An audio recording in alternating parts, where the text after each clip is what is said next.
EBL sky ব্যাংকিংয়ের নতুন অ্যাপসে আপনাকে স্বাগতম।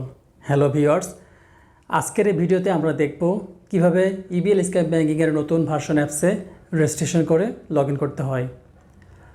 যারা ইবিএল স্কাই ব্যাংকিং অ্যাপস ব্যবহার করে থাকেন তারা 5 জুলাই 2024-এর পরে যদি এই অ্যাপসটি ইউজ করতে চান তাহলে অবশ্যই আপনার পুরাতন ইবিএল স্কাই ব্যাংকিং অ্যাপসটি আনইনস্টল করে প্লে স্টোর বা অ্যাপ স্টোর থেকে নতুন ভার্সনের অ্যাপসটি ডাউনলোড করে ইনস্টল করতে হবে।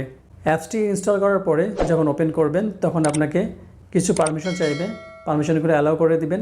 এরকম একটি সুন্দর ইন্টারফেস আপনারা দেখতে পাবেন। এখন আমরা নতুন করে রেজিস্ট্রেশন করতে চাচ্ছি, সেজন্য লগ ইন সাইন আপ এখানে ক্লিক করতে হবে। একটা কথা বলে রাখা ভালো, আপনি পুরাতন কোনো ইবিএল স্কাই ব্যাংকিং আইডি দিয়ে লগ ইন করতে পারবেন না। সেক্ষেত্রে আপনাকে নতুন করে আবার ইবিএল স্কাই ব্যাংকিং আইডি খুলতে হবে। তো চলুন কিভাবে সাইন আপ করে নতুন আইডি খুলতে হয় দেখে নিই। নিচের দিকে দেখতে পাচ্ছেন সাইন আপ অপশান, এখানে ক্লিক করবেন। এরপর গেট স্টার্ট এখানে ক্লিক করতে হবে। এখন এখানে বলছে do you have any EBL card or account, আপনার কি কোনো ইবিএল কার্ড অথবা অ্যাকাউন্ট আছে? যেহেতু আমাদের কার্ড এবং অ্যাকাউন্ট আছে সেক্ষেত্রে আমি এখান থেকে সিলেক্ট করব I have EBL account of the card, second অপশানটি এখানে ক্লিক করবেন। এরপর নিচের দিকে স্ক্রল করে এখানে টার্মস অ্যান্ড কন্ডিশন অ্যাগ্রি করে দেবেন, তারপর কন্টিনিউ অপশানে ক্লিক করবেন। এখন আপনার অ্যাকাউন্টে যে নাম্বারটি রেজিস্টার করা আছে সেই নাম্বারটি এখানে দিতে হবে, অন্য কোনো নাম্বার দিলে কিন্তু হবে না।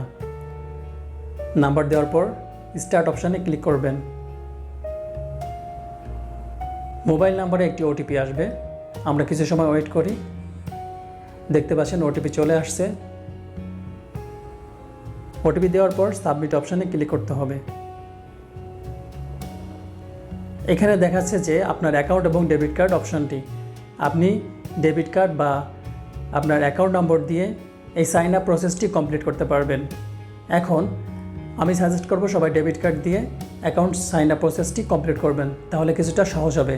আর যদি আপনি অ্যাকাউন্ট সিলেক্ট করেন তাহলে কোনো সমস্যা নাই, সেক্ষেত্রে আপনার অ্যাকাউন্ট নাম্বারের পাশাপাশি আপনার একটি আইডি দেওয়া ছিল অ্যাকাউন্ট খোলার সময়, ওই আইডিটিও লাগতে পারে। এখন আমি ডেবিট কার্ড অপশানে সিলেক্ট করে নিচ্ছি, তারপর কন্টিনিউ অপশানে ক্লিক করবেন। এখন আপনার এটিএম কার্ডে যে পিন নম্বরটি আছে সেই পিন নম্বরটি এখানে দিতে হবে। এটিএম পিন দেওয়ার পরে সাবমিট অপশানে ক্লিক করুন। দেখতে পাচ্ছেন আমরা পরবর্তী ইন্টারফেসে চলে আসছি। এখানে আছে দেখুন set up user ID and password. এখানে ইউজার আইডি এবং পাসওয়ার্ড নিজে থেকে ক্রিয়েট করতে হবে। আগে আমরা ইউজ করেছি যারা ইবিএল স্কাই ব্যাংকিং পুরাতন অ্যাপসটি ইউজ করতাম তাদের ইউজার আইডি একটি সিলেক্ট করে দিত ইস্টার্ন ব্যাংক থেকে। এখন আপনি আপনার ইউজার আইডি নিজে থেকে চেঞ্জ করে নিতে পারবেন। দেখতে পাচ্ছেন ইউজার আইডির এখানে আমাদের মোবাইল নম্বরটি দেখতে পাচ্ছি, এখান থেকে নিজের মতো করে আইডি চুজ করতে পারবেন। একটি আইডি দেওয়ার পরে নিচের অপশানে পাসওয়ার্ড দিবেন। পাসওয়ার্ডটি অবশ্যই মিনিমাম 12 ক্যারেক্টার হতে হবে।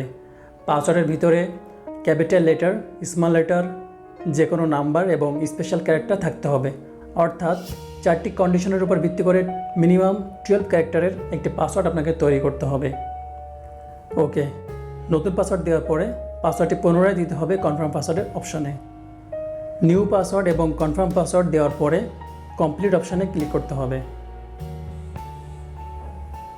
কনগ্রাচুলেশন, দেখতে পাচ্ছেন আমাদের স্কাই ব্যাংকিং আইডির সাইন আপ প্রসেসটি কমপ্লিট হয়েছে। লগ ইন নাও অপশানে ক্লিক করতে হবে। এখন আমরা যে ইউজার আইডিটি দিয়েছি কাস্টমভাবে সেই আইডিটি দিতে হবে। এখানে দেওয়ার পরে ভবিষ্যতে লগ ইন করার জন্য বারবার এই আইডি যাতে না লিখতে হয় সেজন্য ডান পাশে সেভ আইডিতে ক্লিক করতে হবে। এখন আপনি আপনার পাসওয়ার্ডটি এখানে দিবেন। পাসওয়ার্ড দেওয়ার পরে লগ ইন অপশানে ক্লিক করুন। সাকসেসফুলি আমরা আমাদের ইবিএল স্কাই ব্যাংকিংয়ের নতুন ভার্সন অ্যাপসটিতে সাইন আপ করতে সমর্থ হলাম। তো ভিউয়ার্স, এভাবেই ইবিএল স্কাই ব্যাংকের নতুন ভার্সন অ্যাপসটিতে সাইন আপ করতে হয়। যদি আপনার কোনো সমস্যা থেকে থাকে সাইন আপ করতে গিয়ে অবশ্যই কমেন্টে জানাবেন, আপনাদেরকে হেল্প করা হবে। ভিডিও শেষ করার মুহূর্তে একটু বলতে চাই, ব্যাংকিং রিলেটেড এরকম নিত্য নতুন ভিডিও সবার আগে দেখার জন্য আমাদের চ্যানেলটি এখনই সাবস্ক্রাইব করে রাখুন। দেখা হচ্ছে পরবর্তী ভিডিওতে, সে পর্যন্ত ভালো থাকবেন, সুস্থ থাকবেন। আল্লাহ হাফেজ।